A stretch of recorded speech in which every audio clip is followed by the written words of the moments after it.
Every massive galaxy likely harbors a supermassive black hole at its center, weighing in at millions or even billions of times the mass of our Sun earlier this year. For the first time ever, a team even managed to image the shadow cast by one of these objects on the hot gas and dust around it. But while supermassive black holes are ubiquitous and well studied, the link between these objects and their home galaxies remains mysterious. Now, new research published August 23 in the monthly Notices of the Royal Astronomical Society is bolstering a simple idea about how these pairs evolve. The authors found that galaxies and their black holes grow together, regardless of where in the universe they are. The observed relation between the mass of the central supermassive black hole and the stellar mass of a galaxy has long been a puzzle, Thomas Quinn of the University of Washington, a co-author on the new study published, told Astronomy in an email. And the puzzle's solution has significant implications for how galaxies form and evolve in our universe. Astronomers already know there's a close relationship between the size of a galaxy and the size of its supermassive black hole. That indicates the two somehow know about each other, despite the fact that the supermassive black hole is so much smaller than the galaxy around it. You may imagine a giant black hole sucking in everything around it until the entire galaxy disappears like water down a drain, but that's simply impossible. Gravity's influence diminishes quickly as the distance between two objects increases. So, stars more than a few light-years away from the galaxy's center aren't ruled by the supermassive black hole's presence at all, but instead by the mass of stars, gas, and dust around them. A typical supermassive black hole only accretes, or sucks in, matter from a region just a few light-years across.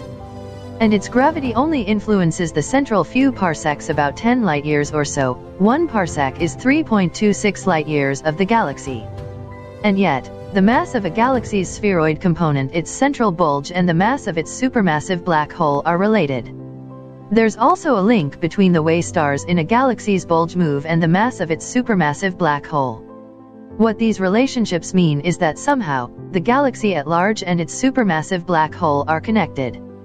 So, of course, astronomers want to know how. Galaxy evolution happens over billions of years. Astronomers piece the process together by looking at many different galaxies in many different stages of evolution. But they can't reconstruct every moment in the complete life of a galaxy and its black hole. But computer simulations can show galaxies and their black holes from start to finish, giving insight into what's happening. In fact, they can show thousands of galaxies, all growing and evolving over time. Quinn and his colleagues used sophisticated code, called Romulus, to watch young galaxies evolve, looking at how much the supermassive black hole's activity influenced the amount of star formation in the galaxy, and how the galaxy's growth affected the black hole's feeding habits. Their simulation included thousands of galaxies in various environments, from galaxy clusters to regions where galaxies are few and far between, exactly like the real universe. Their work gives the clearest picture to date of how black holes and galaxies grow together, and shows that the two appear closely coupled, regardless of many of the factors that might disrupt their symbiosis. What this study shows is that the supermassive black hole and the stellar population of a galaxy grow together, Quinn said. The team found that no matter how many stars a galaxy was forming, only a small fraction of the gas available to make new stars was gobbled up by the central black hole instead. And the fraction of gas consumed by the black hole, he said, stayed the same even in the face of factors the team thought might change it.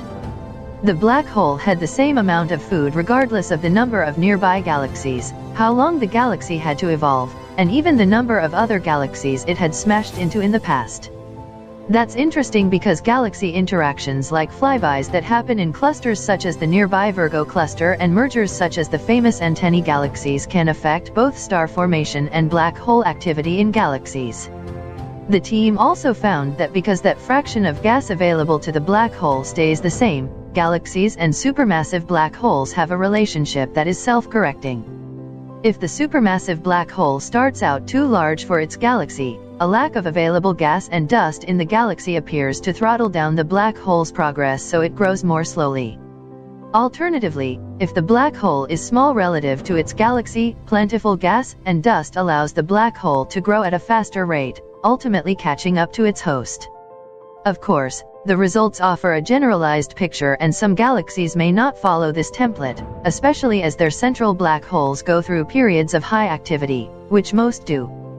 Quinn suggests that perhaps observing real galaxies at the extremes of the model, such as galaxies with very active black holes or dwarf galaxies with extremely heavy black holes, could help to confirm whether this model is a good fit for all, or if tweaks are needed under certain circumstances.